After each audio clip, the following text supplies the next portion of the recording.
14h-16h, Brigitte Lahaie, Sud Radio. Anne-Laure Buffet est avec nous et nous évoquons l'amitié et la sexualité. Est-ce que ce sont deux concepts qui vont ensemble ou pas? Venez nous le dire au 0826 300 300. Bonjour Emmanuel. Bonjour. Merci d'être avec nous pour commencer. Alors, vous êtes mariée depuis pas mal d'années. Oui, 42 ans. Mmh. Et votre mari donc a eu une relation avec une femme. Oui. Une relation sexuelle. Ils n'étaient pas amis, mais ils sont devenus amis, hein, c'est ça? Oui, c'est ça. Oui. Et c'est quelque chose que vous supportez bien ou pas? Alors, je dirais, je navigue un peu entre les deux.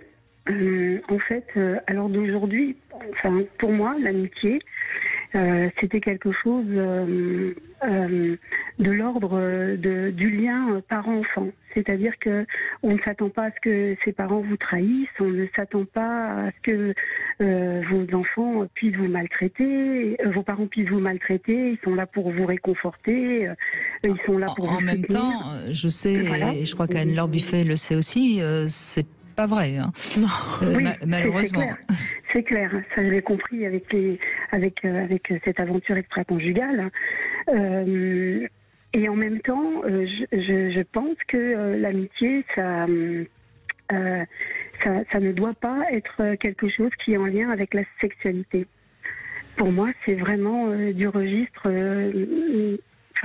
Quand on a des amis, vraiment.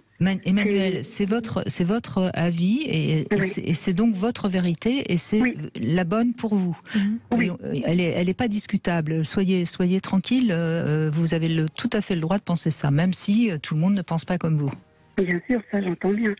Et donc effectivement, cette amitié qui s'est liée entre cette maîtresse et mon mari a impacté évidemment ma vie du quotidien, puisque moi quand j'ai découvert cette histoire, déjà j'avais 59 ans, donc j'abordais la soixantaine et donc plus d'enfants à la maison, on vit son couple différemment et on se dit voilà, on a de nouveau une certaine entre guillemets liberté qui nous permet de construire ce qu'on n'a pas éventuellement pu construire parce que notre vie on l'a consacrée à nos enfants, à notre travail, à plein d'autres choses et que voilà on aborde voilà une autre étape de sa vie.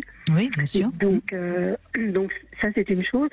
Et puis d'un autre côté, moi je faisais énormément confiance à mon mari parce qu'il a un métier qui l'amène à être en contact avec du public et à être parfois idolâtré. Donc j'ai toujours fait énormément confiance à mon mari parce que je me disais si je ne pars pas de ce principe-là et si on ne se fait pas confiance, je vais souffrir. Ça va être un métier qui va me faire souffrir et notre couple ne pourra pas se construire. Donc quand j'ai découvert en fait cette tromperie après 42 ans de vie commune, bien évidemment que ça m'a foudroyée. Alors j'ai été comme la plupart des gens dans ce cadre-là, c'est-à-dire complètement déstabilisée, je me suis dévalorisée, je me suis bien évidemment sentie trahie au plus profond de moi-même. Alors ça a impacté ma vie du quotidien, voilà parce que physiquement, évidemment, j'avais perdu énormément de poids, parce que sexuellement aussi, ça avait un impact sur mon couple, bien évidemment. Et donc tout ça, il fallait que je fasse que je fasse un choix, que je me reconstruise d'une part, et en même temps que je sache vers quelle route j'allais me diriger, parce que en fait, j'avais subi cette trahison, mais le lien entre cette femme et mon mari perdurait. Pardon. Je vous en prie. Voilà. Donc c'était très compliqué et là maintenant cela fait 3 ans que cette histoire a été découverte. Elle a eu lieu pendant plusieurs années pour mon conjoint. Ça a été des années difficiles pour moi parce qu'effectivement je me suis rendu compte aussi à cette époque-là qu'il avait une attitude qui avait vraiment changé à mon égard, plus agressive verbalement, moins proche de moi, moins chaleureux. Oui, donc aujourd'hui Emmanuel, pour qu'on comprenne bien, ils n'ont plus de relations sexuelles, mais c'est une amitié qui serait entre eux. Et est-ce que vous êtes également apte à la rencontrer, cette femme, puisque c'est une amie ? Je l'ai rencontrée. Je l'ai rencontrée dans un premier temps parce que je voulais savoir et je voulais la voir. Ce qu'il ne faut surtout pas faire. Je déconseille de faire ça à la plupart des gens. Voilà. C'est pas forcément utile, non. Ouais. Voilà, mais à côté de ça, je me suis dit, voilà, mon couple, est-ce que je veux qu'il perdure, et si oui, sous quelles conditions? Et finalement, le fait d'avoir rencontré cette femme, d'abord m'a fait changer d'avis à son égard. Voilà, ça c'est la première chose, c'est-à-dire que je la voyais plus que comme la maîtresse de mon mari, méchante, pas belle, etc. Mais j'arrivais à lui donner des qualités. Donc déjà, ma vision par rapport à cette femme avait changé. Et puis après, dans un deuxième temps, je me suis posé la question de ce lien qui perdurait entre mon conjoint et cette femme. Et donc, ma priorité, bien évidemment, ça a été de me dire, est-ce que ce lien-là va faire que mon couple peut perdurer, ou est-ce que c'est impossible pour moi? Et finalement, petit à petit, chemin faisant, j'ai été amenée donc à rencontrer cette femme à plusieurs reprises. Je suis partie en vacances, elle était sur mon lieu de vacances, etc., parce qu'elle avait eu à proximité. Donc on s'est rencontrés à plusieurs reprises. J'ai rencontré sa famille, j'ai rencontré son mari, ses enfants. Bien évidemment, je me suis gardée de diffuser cette information parce que pour moi, voilà, c'était pas mon rôle. Et en plus, j'étais pas là pour faire du mal à des gens qui n'étaient peut-être pas forcément au courant de cette histoire. Et finalement, petit à petit, eh bien, aujourd'hui, je me dis que je peux comprendre que ce lien persiste toujours parce que finalement, elle a des qualités que je n'ai pas, mais j'ai des qualités qu'elle n'a pas. Donc, je ne me dévalorise pas pour autant. Et puis, d'un autre côté, petit à petit, le temps faisant aussi, le fait que j'ai découvert cette histoire-là et que mon mari ait quand même fait, entre guillemets, un choix entre cette femme et moi par rapport à oui, donc il a choisi de rester avec vous. En revanche, il garde une amitié pour cette femme. Mais est-ce que vous vous sentez un peu ami avec elle ou est-ce que vous la subissez parce que vous ne voulez pas perdre votre mari? Alors, je commence à avoir un lien avec elle. Et je je me surprends aussi parfois à me poser des questions par rapport à ce lien parce que c'est quand même une personne qui est à l'opposé de ce que j'apprécie chez les gens en général. Vous la voyez toujours avec votre mari ou vous arrivez à la voir seule? Non, je la vois toujours avec mon conjoint. Je ne la vois jamais seule. J'ai pensé à plusieurs reprises ça serait peut-être à l'inviter. Intéressant pour avancer sur justement sur cette peut-être capacité à accepter cette situation qui est quand même, on peut le comprendre, pardon, assez délicate. Et restez avec nous, Emmanuel. On vous retrouve dans un instant et puis on prendra ensuite notre Sexy News. Flore Chéri. 14h-16h, Brigitte Lahaie, Sud Radio. Eh bien, Anne-Laure Buffet, nous commençons avec un cas particulier et je tiens vraiment à vous féliciter, Emmanuel, parce que je trouve que vous avez déjà fait preuve de beaucoup de tolérance, parce que c'est pas simple ce qui vous arrive et en même temps, bravo, parce que vous avez su aussi quelle est votre priorité. Votre priorité, c'est de sauver votre couple, j'imagine. Tolérance, c'est un besoin de compréhension aussi. Besoin de savoir.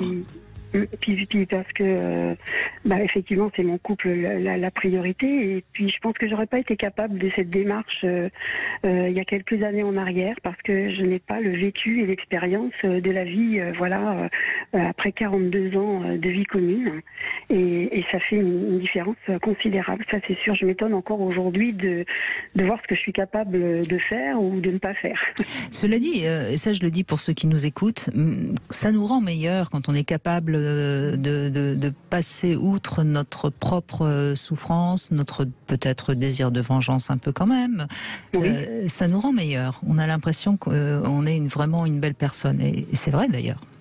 Oui, il me le dit en tout cas. Moi je sais que mon conjoint, aujourd'hui il a un regard, je pense, différent sur moi. Il pensait que j'étais plutôt une personne faible, fragile.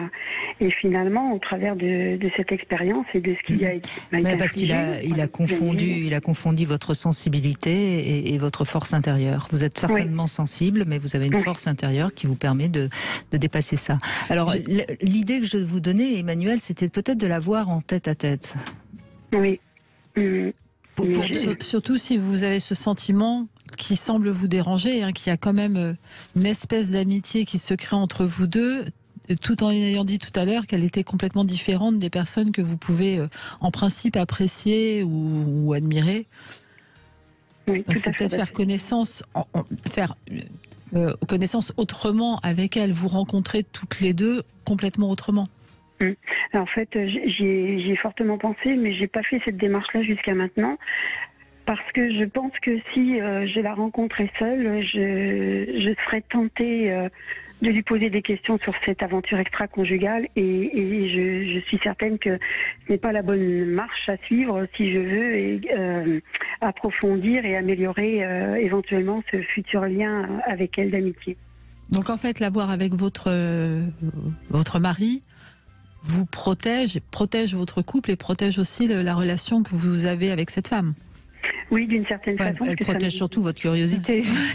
Oui et non, c'est surtout. Enfin, oui, bien sûr qu'elle protège ma curiosité, mais c'est surtout que le fait de les voir ensemble, de voir le comportement de mon mari, parfois ça me rassure.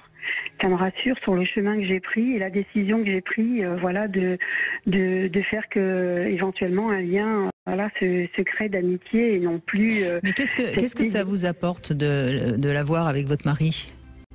Alors parfois ça me fait souffrir, bien sûr, parce que malheureusement j'ai tendance à avoir un effet de comparaison, mais en même temps parfois les actions que mène mon mari me rassurent. Alors je vais poser la question autrement.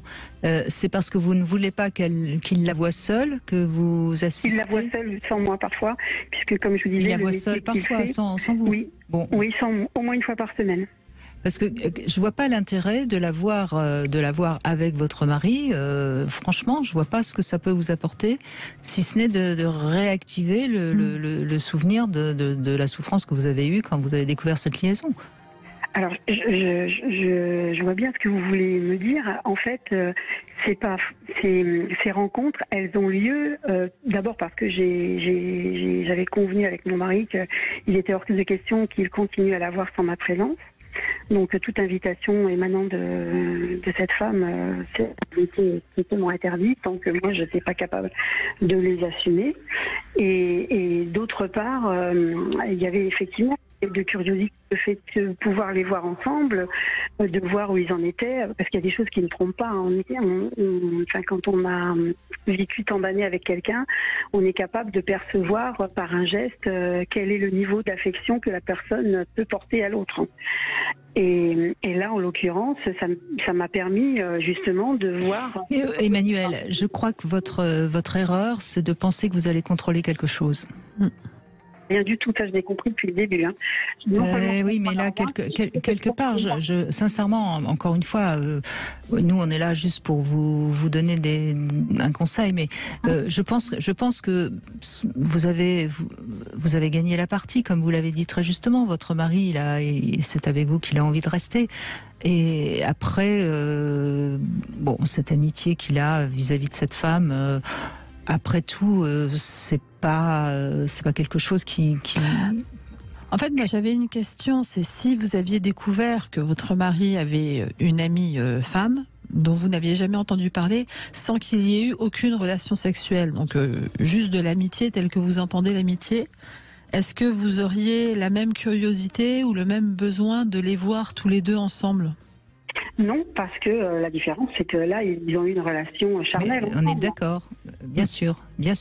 Et c'est pour ça que je dis, vous continuez à rester dans une sensation d'avoir le contrôle et mais en même temps vous fait souffrir parce que vous voyez quand même des choses qui ne vous concernent plus. D'autant plus que si votre mari vous a dit qu'il n'y avait plus rien, si ce n'est de l'amitié entre eux, et que donc eux auraient dépassé ce stade de la sexualité, en fait ça vous maintient, sans que vous en soyez pleinement consciente, ça vous maintient vous à une étape de leur relation qui certes vous fait souffrir, et je peux parfaitement l'entendre, mais je crois que je suis pas la seule à pouvoir le comprendre, que ça fasse souffrir, mais vous, ça vous maintient encore à cette étape-là, alors que eux sont passés à autre chose, et d'une certaine manière ça les ramène eux aussi à ce stade-là. Donc comme le dit Brigitte, il y a plus le risque que ça réactive un jour quelque chose entre eux, plutôt que de laisser une amitié plus ou moins profonde s'installer réellement. Ouais, je vois bien là où vous m'amenez. Je vous emmène nulle part, hein. Je vous donne simplement mon avis. J'ai pas envie de vous forcer la main, c'est-à-dire ce qu'il y a à faire. C'est-à-dire de deux choses l'une. Soit cette femme, vous la trouvez sympathique et finalement vous vous dites, après tout, c'est un lien agréable quand on se voit. Voilà. Bon, à ce moment-là, on oublie ce qui s'est passé et vous entamez une nouvelle relation avec des amis, puisque visiblement elle est mariée, vous rencontrez aussi son mari, etc. Ça n'a aucun intérêt que vous soyez, parce que quoi qu'il en soit, ça réactive dans votre inconscient cette relation qu'ils ont eue. Ouais. C'est-à-dire que moi, j'entends pas, quand vous en parlez, je n'entends pas. Je connais une amie de mon mari avec laquelle, à un moment, il a eu des relations, elle a été sa maîtresse, etc. J'entends, je vois même si c'est sous-entendu dans ce que vous dites, ce que moi j'entends, c'est je vois celle qui a été la maîtresse de mon mari. Ouais. Et je vois comment mon mari maintenant la traite aujourd'hui, et comme ça me rassure. Mais voyez quand même l'ambiguïté de ce que vous êtes en train de subir. Je suis même en train de me dire, à vous écouter, que en fait d'abord ça me rassure pas du tout, parce que il est vrai que dans les relations intimes, j'ai vu mon mari changer vraiment du tout au tout. Et ça m'a même d'ailleurs ramené à une phrase qu'il m'a dite il y a quelques années en arrière, quand il était avec cette femme et que je ne le savais pas. En fait, je me rends compte que j'ai toujours aussi peur qu'il me quitte, même s'il me dit que c'est terminé, qu'il ne le refera plus, que ça n'était pas une erreur, que pour lui, il n'a pas de regret. La seule chose qui le dérange, c'est de m'avoir fait souffrir, mais qu'il n'avait pas de regret quant à cette relation. En fait, je m'emprisonne dans quelque chose et qui n'est pas sain pour moi et qui est contre ma nature personnelle. Je vois où vous voulez. Il me semble, Emmanuel. Oui. D'autant plus que vous avez commencé l'émission en disant que, compte tenu de la profession de votre mari, vous lui avez toujours fait confiance, et une très grande confiance. Et même s'il a eu cette histoire avec cette femme, c'est tout à votre honneur. D'autant plus que, si je me suis pas trop trompée dans mes calculs, vous l'avez connu, vous deviez avoir 17 ans ou 18 ans, quelque chose comme ça. C'est ça, hein? C'est mon premier amour, oui. Voilà, que je suis trop forte, je suis encore bonne en maths, merci. Mais c'est forcément, vous êtes encore toute jeune amoureuse, même si c'est 42 ans après, mais parce que c'est votre seul amour. Et il y a ça qui vient casser un peu le mythe qu'il y a autour. Et j'ai vraiment l'impression, et j'ai le sentiment que je partage cette impression avec Brigitte, et vous avez utilisé le terme emprisonné, que vous restez bloqué sur quelque chose, comme vous l'avez dit, vous pensiez que ça vous rassurait, en fait ça vous rassure pas, vous restez dans l'espèce de comparaison, d'observation du détail à la Sherlock Holmes pour voir s'il y a bien un truc. De contrôle, c'est bien ce que je disais, Emmanuel. Et ça, comme vous le savez très bien, on ne contrôle rien, et plus vous allez lâcher prise, plus vous allez pouvoir être à nouveau la femme que vous êtes, parce que là vous vivez à travers leur ex-relation et leur nouvelle relation d'amitié. Vous voyez, vous êtes le tiers, sorte de comment dirais-je, de tour de contrôle. Et puis vous, sans le vouloir, vous cautionnez pour votre mari la relation qu'il a avec cette femme, puisque vous la voyez. Je vous remercie vraiment, parce que là vous m'avez vraiment éclairé, et voilà, je vais prendre une décision claire et nette qui sera ma. Alors surtout, ne posez aucun ultimatum à votre mari.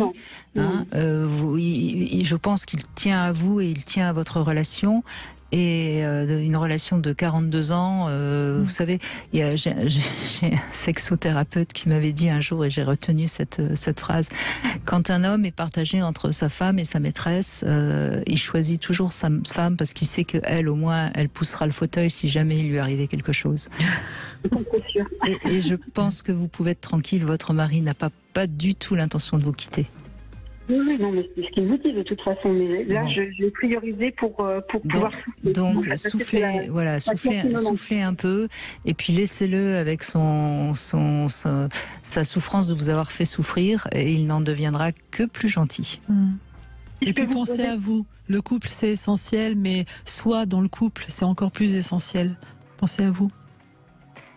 Merci beaucoup, Emmanuel, en tout cas de votre confiance. Merci.